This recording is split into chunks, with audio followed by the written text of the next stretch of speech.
time and money to work out whether you can make it. This is where you start having really early discussions with potential distributors, with people who would use it. You'd be going out to your nightclub owners, you'd be going out to people in the appropriate security departments, going out to the cops and saying, if we had this, what would you guys think about that? If you're particularly worried about whether or not that would, the market would be breaking open because you'd be revealing your secret, you might be asking people to sign a CDA. But generally, in this case, you'd be doing really early exploration. And so if 100% or 98% of everyone you spoke to went, that's an awesome idea, we could really use that, how soon do you think before that'll be ready? Then you're getting a feel that people are prepared to commit. This is still early stage, we're still only really in phase 2 of assessment. The other part of this is actually trying to get some metrics around your market. So you want to be looking at what the volume is. And as part of your assessment, you're going to work out whether it's going to be that very high volume commodity, and this case study will talk about a transition between commodity into a niche product, or whether you've in fact got a niche product. I mean, in the case of the whistle, that's a very high demand product. It would be a low cost probably to produce, you wouldn't sell it for too much, but you've got a global market right there. In every country, there's fights. In every country, there's pubs. In every country, there's people who want to be neutralised without pain. So that's a really big global market. So instantly you can start doing some of those early tests on volume. So if you have, 1 million people times X amount of cost of production times X amount of profit, what are you going to come out with in the end? They're the back of the envelope sort of scratchings that you can kind of work out. And in that, you'd factor in some early discussions, again, with manufacturers and look at the product development cycle. So how long will it take you to get a prototype? Where are you in that cycle? Is there another 3 or 4 years of development and prototyping? And if so, then you might, you're going to have to start pushing your timeframes out a bit, and you might not be having those conversations to try and get some people on the line so early in terms of distribution and developers. But you'd be keeping that in mind.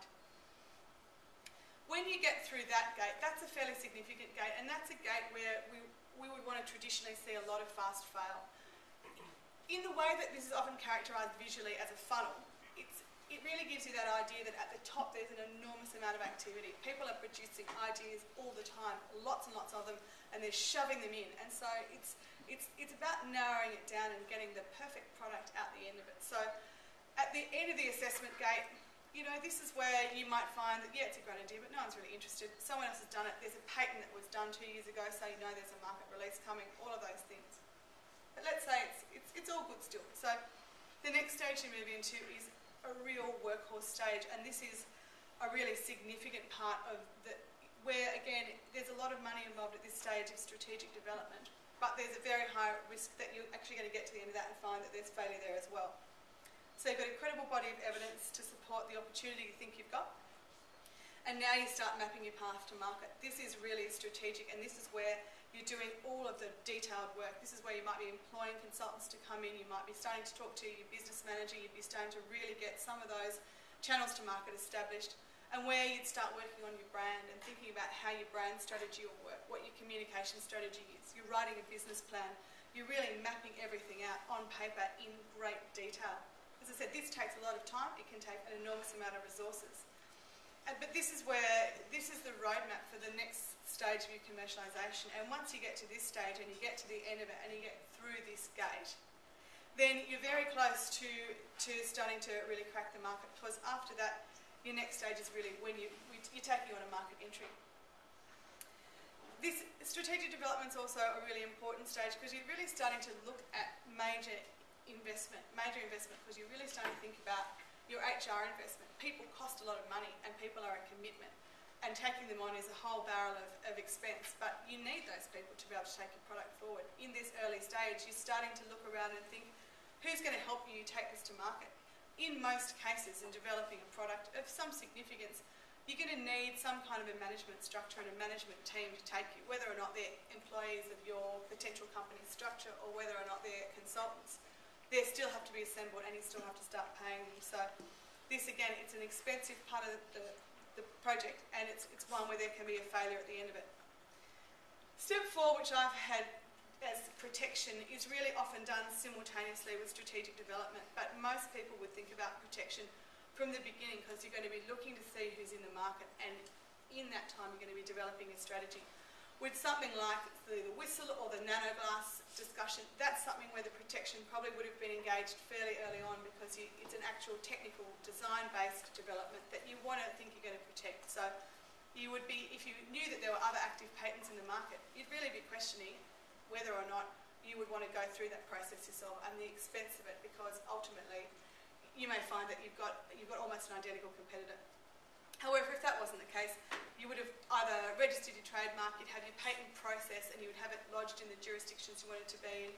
If the route to market was going to be the protection strategy, so fast entry to market, major market, partnership, whatever it is, you'd be really working at this point to make sure that you had that totally stitched up, and when you got into that channel and you got to market, then you were covered. It's quite critical, and as I said, it can be done on the other side of your strategic development, but it most likely will be being conceived all the way through. Step 5 is implementation and market entry, and this is where everything comes together. So if you've got to this gate, again, there's enormous potential for failure here, and there's many, many examples of products that have been through each one of these steps, have had investment, have had people behind it, have had a great team, but for whatever reason they've got to market and there's been a failure, and it happens. And sometimes it's as simple as that you're about to launch and there's September 11. You're about to launch and the market's going to free fall and the GFC happens. And for all the will in the world, it's purely timing, and nothing could have saved what you were doing. At other times, you've disclosed your IP, someone else has got wind of it, a competitor's cut you off at the pass. There's a whole range of reasons you can fail. Some of them is as simple as not having enough cash, and we've talked about this in previous classes. So at this stage of implementation and market entry, you would have your investors on board. So you would have gone out and made sure that your funding sources who you've talked to all the way through are committed and there's money in the bank. No matter what resources are associated with all of the stages, this is by far the most expensive stage, and it's the most critical stage, because if you have a brilliant product and you need to get it out into the marketplace and you have tons of orders but you can't scale quickly enough because you don't have the revenue, or you're relying on revenue from sales and that's slow in coming in to do more of your distribution, any of those issues, then it can be really tough if you've got a lack of revenue. So this is where the planning, implementation and market entry has to really be underpinned by capacity to fund yourself there. And you should know really what the anticipated rate of sales are. You should be really covered for all contingencies. And the rule of thumb is always whatever you think it's going to cost twice as much and take twice as long. So most businesses, if they had that capacity to prepare, would be more successful. But as we all know, it usually doesn't happen like that. And bootstrapping is often around just finding those desperate amounts of money at the last minute and creating those great stories of entrepreneurship we all know. Activities as part of this phase, the implementation market entry, you've normally got your company structure completely sewn up. So if you're a proprietary limited company, you've set it up, you've got all your people on board, your management team is well and truly engaged by this stage, and they all have their roles, and at very least you need to have someone who has sales and marketing experience, or you need to have a very experienced channel and distribution to get it out there. Your brand should be being rolled out, your PR, all of those things, and this is a frenetic stage of activity, but it's absolutely critical. And step 6 is that it's market ready. So this is the point at which you're actually in the market, and that's where I'm saying for all that work, you only really just hit the beginning, because everything else is in the background, and then suddenly you're at the pointy end of the funnel, and the market has a life of its own, much like the internet. You can't always control what happens to your product once it's out there. You can only anticipate and manage that risk. And then once you've hit the market, it just is the big hard grind of scaling and getting sales.